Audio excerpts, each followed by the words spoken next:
Crónicas del Pasado presenta.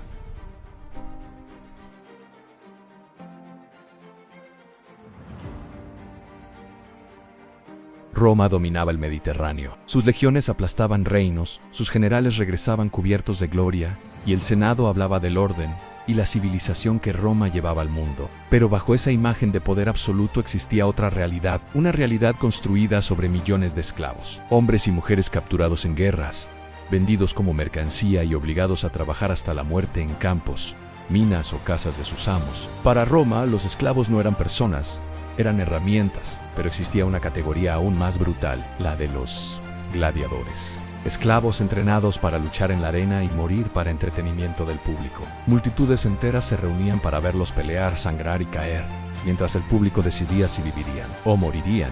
Pero un día, uno de esos hombres decidió que prefería morir luchando por su libertad que seguir viviendo como un espectáculo. Ese hombre fue Espartaco, el esclavo que hizo temblar a Roma. Espartaco no nació gladiador, ni siquiera nació esclavo. Las fuentes antiguas lo describen como un tracio, probablemente originario de los Balcanes. Era un hombre acostumbrado a la guerra y a la vida dura de las fronteras del imperio. Algunas crónicas incluso sugieren que pudo haber servido como auxiliar en el ejército romano antes de ser capturado. Sea como sea, terminó encadenado y vendido como esclavo. Su destino fue una escuela de gladiadores en Capua, una de las más famosas de Italia. Allí los hombres eran entrenados para matar en la arena. Sus vidas estaban controladas en todo momento. Comían poco, entrenaban sin descanso y sabían que tarde o temprano serían enviados al anfiteatro. Para Roma eran propiedad, carne para el espectáculo. Pero en el año 73 a.C. algo ocurrió que nadie esperaba. Un grupo de gladiadores decidió escapar. No eran miles, ni siquiera eran cientos. Al principio eran apenas unas 70 personas. Entre ellos estaban Espartaco, Crixo y Enomao. Su plan fue descubierto antes de tiempo, pero lograron escapar armados con lo primero que encontraron: cuchillos de cocina, herramientas, utensilios improvisados. Aquellos hombres, medio desnudos y perseguidos, comenzaron a huir por los caminos de Italia. Pero pronto consiguieron algo mejor. Interceptaron carros cargados con armas de gladiador, y entonces dejaron de ser fugitivos y se convirtieron en guerreros. Los rebeldes se refugiaron en el monte Vesubio. Roma envió tropas improvisadas para detenerlos. Los romanos pensaban que aquello era solo un pequeño grupo de esclavos, un problema menor, un error que desaparecería rápido, pero cometieron un grave error. Subestimaron a Espartaco. Cuando las tropas romanas sitiaron el monte, Espartaco ideó una maniobra sorprendente, usando lianas y cuerdas improvisadas. Sus hombres descendieron por un lado del monte que los romanos consideraban inaccesible. Atacaron por sorpresa, destruyeron el campamento romano, y fue una victoria total. Con ella comenzó algo mucho más grande que una simple fuga. La noticia se extendió rápidamente. Los esclavos de las zonas rurales comenzaron a escapar para unirse a los rebeldes. Pastores, campesinos, desertores y fugitivos se sumaban cada día. El pequeño grupo inicial se convirtió en un ejército, uno caótico, improvisado, pero cada vez más grande. Pronto eran miles. Roma comenzó a alarmarse y mandaron nuevas fuerzas, y volvieron a ser derrotadas. Los romanos estaban acostumbrados a luchar contra ejércitos organizados, pero Espartaco luchaba de forma diferente. Se movía rápido, atacaba donde el enemigo era débil, y sus hombres luchaban con una ferocidad nacida de la desesperación. No peleaban por sueldo ni por gloria. Peleaban por la única cosa que Roma jamás quiso darles: la libertad, y eso los hacía extremadamente peligrosos. El ejército rebelde siguió creciendo. Algunas fuentes hablan de decenas de miles de seguidores. Hombres, mujeres y niños acompañaban al ejército de Espartaco. Pero la gran pregunta era: ¿qué quería realmente Espartaco? ¿Destruir Roma, saquear Italia, crear su propio reino? Muchos historiadores creen que su objetivo era más simple: escapar, cruzar los Alpes y permitir que cada hombre regresara a su hogar. En algún momento, el ejército rebelde marchó hacia el norte. La libertad parecía posible, pero algo ocurrió. Divisiones internas, ambiciones distintas, falta de control sobre una masa enorme de rebeldes. El hecho es que Espartaco no cruzó los Alpes, y al volver hacia el sur, su destino quedó sellado. Roma decidió entonces acabar con la rebelión de una vez. El mando fue entregado a un hombre poderoso y despiadado: Marco Licinio Craso. Craso reorganizó las legiones y restauró la disciplina con brutalidad. Cuando algunos soldados mostraron cobardía, aplicó la decimatio. 1 de cada 10 soldados era ejecutado por sus propios compañeros. Era un mensaje claro: Roma no volvería a ser humillada. Aún así, Espartaco siguió siendo peligroso. Derrotó destacamentos romanos y rompió varios cercos. En un momento incluso intentó cruzar a Sicilia para iniciar otra rebelión de esclavos. Pero el plan fracasó. Los piratas que debían transportarlo lo traicionaron, y el ejército rebelde quedó atrapado en el sur de Italia. Craso construyó una gigantesca línea de fortificaciones para encerrarlos.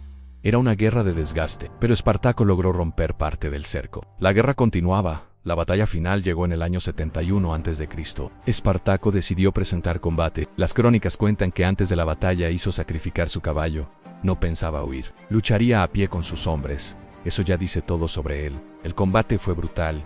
Miles murieron en ambos lados. Se dice que Espartaco intentó abrirse paso hasta Craso en persona, luchó con furia hasta caer rodeado de enemigos. Su cuerpo nunca fue identificado con certeza. El hombre que había puesto en jaque a Roma desapareció en el caos del campo de batalla. Pero cuanto más crecía la rebelión, más evidente se volvía que Espartaco ya no dirigía solo una fuga de esclavos. Dirigía una crisis nacional. En Roma, el miedo comenzó a extenderse como un veneno.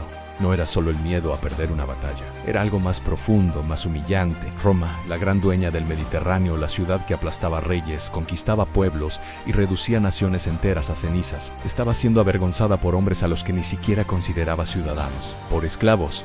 Y ese detalle lo cambiaba todo, porque si los esclavos podían levantarse, organizarse, derrotar ejércitos y sobrevivir durante años, entonces el sistema entero mostraba una grieta peligrosa. En cada villa romana, en cada campo, en cada mina, en cada casa noble de Italia, miles de amos comenzaron a mirar a sus propios esclavos con otros ojos. Ya no solo veían obediencia, veían amenaza, veían la posibilidad de otra rebelión. Veían, en el fondo, el reflejo del mismo terror que Espartaco había sembrado en toda la península. Y mientras Roma temblaba por dentro, el propio ejército rebelde también empezaba a mostrar sus fracturas. Porque mantener unida a una multitud de decenas de miles de personas era casi imposible. No todos hablaban la misma lengua, no todos venían del mismo lugar, no todos querían lo mismo. Algunos deseaban cruzar los Alpes y desaparecer para siempre del alcance de Roma.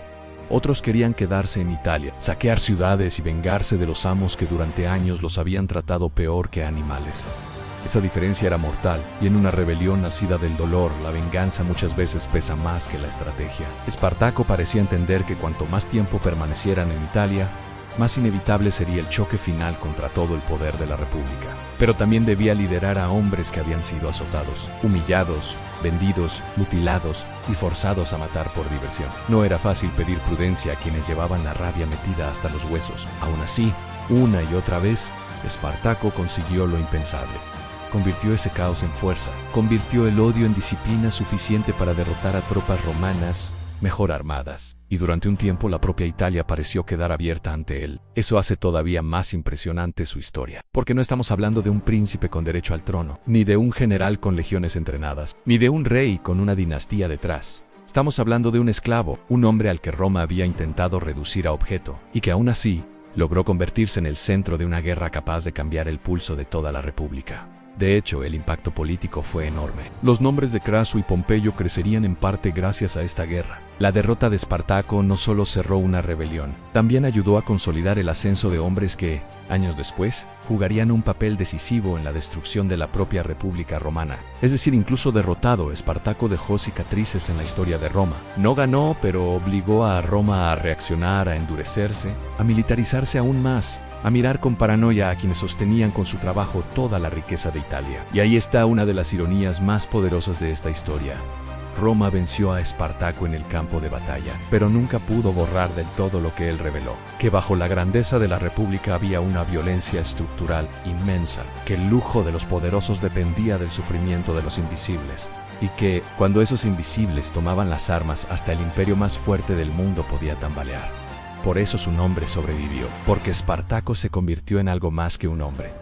Se convirtió en símbolo de rebelión, símbolo de dignidad frente a la opresión, símbolo de la idea de que incluso quien lo ha perdido todo todavía puede elegir cómo caer. Y quizás por eso sigue fascinándonos, porque su historia no trata solo de Roma, trata del precio de la libertad, trata del límite entre el miedo y la resistencia, y trata de una pregunta que sigue resonando más de 2000 años después. ¿Qué ocurre cuando aquellos a quienes se les negó todo deciden que ya no tienen nada que perder? Roma ganó la guerra, pero quiso enviar un mensaje. 6000 prisioneros fueron crucificados a lo largo de la Vía Apia, la carretera que conducía a Roma. Kilómetros de cuerpos colgados como advertencia para cualquiera que pensara en rebelarse.